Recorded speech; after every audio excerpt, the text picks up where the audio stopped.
18 weeks today.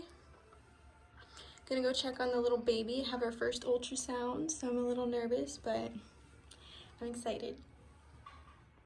Thank you. Thank you.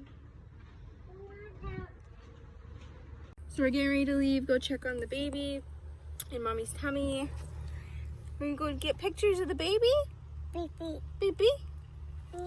I'm super nervous. My anxiety's starting to set in because the last time I had a 20-week or an anatomy scan for baby, it was with Andrea and it didn't go that great. So looking forward to it, but I'm not looking forward to it. So give mommy a kiss. Call me when you actually give you the news, please.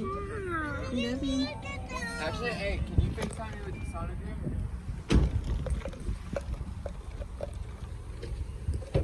I don't think they'll let me do that, but love you. You always ask me, but I'm not in there for you, so.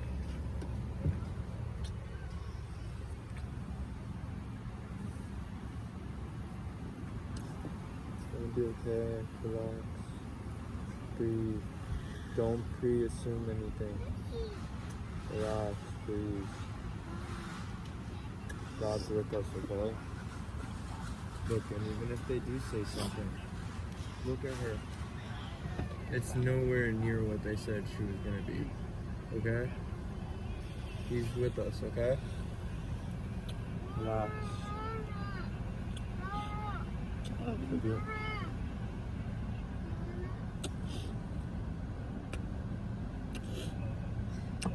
When you go back, or when they start getting done with your sonogram, call me and I'm gonna head back here when they get done with your sonogram. So I can be waiting in the parking lot for when you get the news and you come out, alright? Alright, I love you. Hey, if it's bad news, at least make sure I'm like pulled over, right? I don't want to go in here. I don't even remember which one it's at. I think it's this one. Did they move? They might have moved. Or is it all the way down? Great.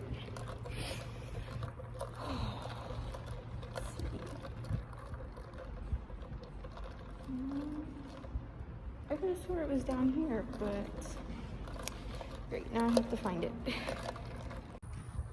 Alright, so they are completely on the complete opposite side of the road from where they originally were, and it's been 2 years since I've been here, so I just kind of just went where I already knew.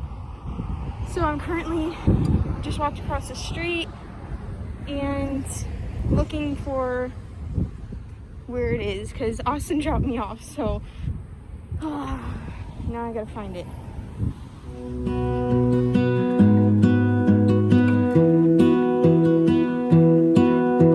I lose my breath whenever I see you. You stole my heart, what is it that you do? My life was great till you added colors. Like the moon needs the sun, we don't care about the others. You said Yesterday I never got to go over about the baby's ultrasound or the appointment because I had to go to 4 different stores. I had to cook dinner, try and get dinner done before my husband had to go to bed because he wakes up so early in the morning for work, like 1 o'clock in the morning, 12:30, 1 o'clock in the morning. It is seasonal time, so hopefully that will change in a little bit, but I wanted to go over it with you. I also had a really bad migraine last night, but anyways, I wanted to go over with you what the doctor had said.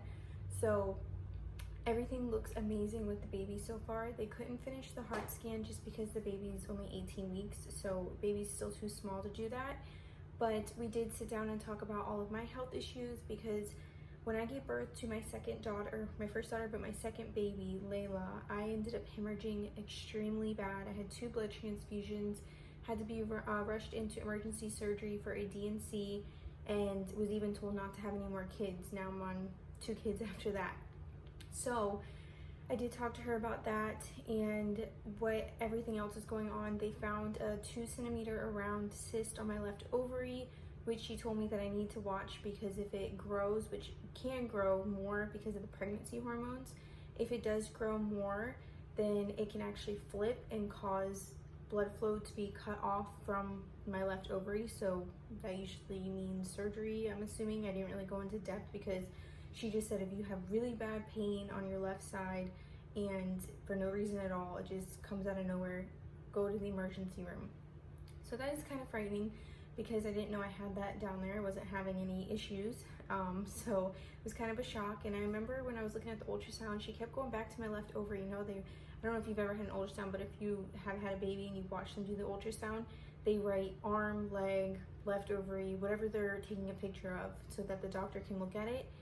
And I didn't know why she kept going back to my left ovary. I was like, is my left ovary okay? It was like really big on the screen. It was like that big. So I was like, is my left ovary okay? Like, you keep going back to that. And she's like, well, there's a cyst on it, so we just want to take a picture of it so that way the doctor can do it. And she went back to it like 3 times. So when I first got there, I wasn't able to use the restroom, and I didn't realize that. I completely forgot that you have to have a full bladder. So I was drinking so much water, and during the ultrasound, the baby was literally stretching as much as it possibly can, doing somersaults, and just would not sit still. So every picture that she took, the baby pretty much moved.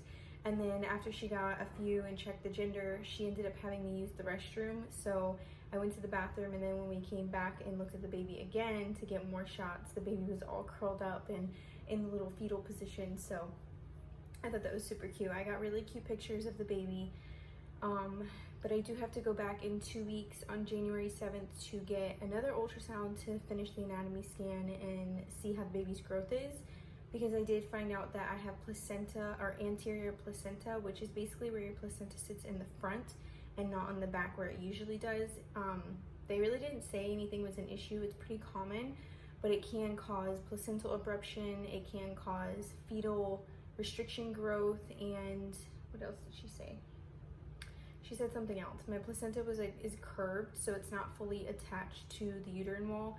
Majority of it is about 95%, but like where the corners are, it actually curls like this, which I've never had that happen with any of my kids, so I thought it was kind of weird. But she did show me on the ultrasound, and she did confirm that I don't need like pelvic rest or to not be able to hold Andrea. I can still do, and whatever I'm doing now, it's not going to cause any difference. So that's good news. I just have to be sure. Oh, and that's another thing. It can cause preterm labor. I forgot about that. Don't know why, because the placenta's in the front. But they also said that the placenta being in the front would cause you to possibly not feel baby's kicks as often or as much or as early. But personally, I've been feeling the baby kick and move for probably 15 weeks. And I have 3 kids, so I already know what to expect and what to feel and what's what. So I knew it was the baby, and I told her that, and she was kind of shocked. So I also told her that I have a nodule on my thyroid that I've had checked twice, and the second scan that I had done, it had grown double its size. That was probably 1.5 years ago, and they did want to do another one a year later. I just never got around to it. So I do have a referral to go see my endocrinologist to get that checked again, just to make sure that it's not growing anymore or it's not changed, which means that it did change last time because it was completely solid, and then the next time it was a little bit of fluid around it. So sometimes that can be bad, sometimes it can mean nothing. So I have to go and get that checked. She did a thyroid panel on me again. I had one done at the beginning of this pregnancy, which came back completely normal, and she just wanted to check it again because I have a history of thyroid issues and I'm pregnant. So I definitely want to get that checked and associated and figured out before, you know, things get worse and I deliver, or I can be on top of it before I deliver. So, because afterwards I had hyperthyroidism with Layla and Andrea, and it was just so bad with POTS. It's like double the symptoms, or your symptoms are exaggerated times 10. So I got my blood done yesterday. She's gonna check my thyroid, TS, or T3, T4, and TSH. And then another thing that she wants me to do is go back to my cardiologist for me, because I did see a cardiologist after Andrea because I was having really bad heart palpitations for months. I was having a high heart rate where I would take a shower and my heart rate would be up to 180 beats per minute, just taking a simple 5-10 minute shower. I had to sit on the floor, I felt like I was gonna pass out. So I had to get checked for that. When I did go to the cardiologist, they did not 24 hour, but a 7-day, so a week Holter monitor that I had to wear. And whenever I took a shower, I had to change out the stickers. It also had this little device on it, so that way if I was having a heart palpitation or I was having something that felt weird, I would have to click a button so that way they could track it at that time and look and see what was going on. That came back normal. I had an echo done on my heart, which came back normal. I had a stress test done, which came back abnormal because when I stand up, my heart rate goes up, and when I sit down, it goes back down. So blood pressure probably, because my blood pressure does seem to be way lower when I have my kids afterwards, postpartum. I don't know why, but it just keeps getting worse. So I think that's why it was so bad after Layla and Andrea. And also, I have to be seen by a pediatrics cardiologist to do a fetal echo on the baby. Baby's heart doesn't look like there's anything wrong with it. They just want to make sure because of Andrea with her past history, which the doctor actually was like, oh, I saw your baby that you had previously with us had heart issues. We were following you. How is she? And she was really in depth about what was going on so that way we can be more cautious with this baby too, just in case, because it runs in the family now. So I thought that was really sweet. We went over my genetic testing. She's still waiting on some of the results, but she was telling me that Andrea's was not associated with genetics because everything on my amnio test when I had done with Andrea was completely normal, which it was. I had 2 tests done. So the amniotic, or the amniothesis, I just call it an amnio test because I don't really know how to pronounce it. The amnio test was basically where they take an ultrasound and guide a needle through, so that way they don't poke the baby or anything like they shouldn't be poking. So, and grab like, I think it's 10 milliliters of amniotic fluid and test the chromosomes and everything, which Andrea's was normal. So if this baby is not gonna have anything like that because it's the same father. So that's another thing I have to do. And then she wants to send my pictures over to the actual head doctor, Dr. Stossel, because she was a nurse practitioner, just to get a second opinion on my placenta. She doesn't think anything of it, but she just wants a second opinion. And I don't know, I think that's it. We kind of went over everything. We did go over something else that she possibly said that I might have endometriosis. So I won't know that because you can't figure that out on any scans. You have to have that by going in and just having exploratory surgery. My mom has that, so I know it runs in the family. Like I said, I have a cyst, PCOS runs in the family. I've told her about my heart rate, so I'm getting sent to the cardiologist. I told her about my thyroid, getting sent to the endocrinologist. And then, so I have a bunch of doctor's appointments coming up, but all is good so far. I'm still feeling some days where I have good days, some days I have bad days, meaning my POTS syndrome kind of bothers me. Some days I'll have like 3 or 4 days in a row where I feel completely normal. I feel like a normal person. Every now and then during the day, my heart rate will go up, but I won't feel like dizzy. I won't feel like I'm gonna black out. I won't feel weak. Lately, I felt weak, but I did stop taking my B12 vitamin for like a week because I felt like it was just causing my anxiety to be a little bit more, because it is kind of like an energy boost. So I stopped taking it just as a trial and error, and now I kind of am feeling the effects of it, or maybe I'm taking it again and it's just bothering me more. I don't know. It could be the pregnancy.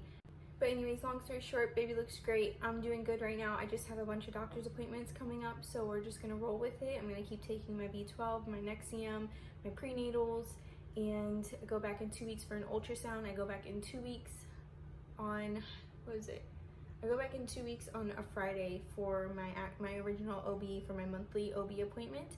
So I'll be hearing baby's heart rate again. Baby's heart rate was 150 yesterday, so everything looks good. I personally think it's a boy. The tech checked the gender when I went to the bathroom and came back. She kind of let something slip, so I'm kind of like thinking that it was a boy, because she was like, he's blah, blah, blah, blah. But sometimes people just speak out of he, she, like they don't want to call it an it because they don't want to offend somebody. But I think it's a boy, so hopefully, I mean, my acne and everything I'm craving, I craved with Liam, cheeseburgers, Slurpees, french fries. I had McDonald's today and it was disgusting. I'm not eating McDonald's anymore. I've been going to Wendy's or making my own cheeseburgers at home. But yeah, Slurpees are my #1 craving right now. Anytime I'm out, I want a Slurpee. So, but baby looks amazing. I just hope you guys send your blessings our way, that everything comes back perfectly normal with the fetal echo, because you know, we're not out of the clear just yet. We have to make sure that baby's still good once it gets a little bit older and developed. So that's everything for this baby update. I'm 18 weeks and 1 day today, and we're just gonna roll with it and continue to have this little blessing of joy that's growing inside of me.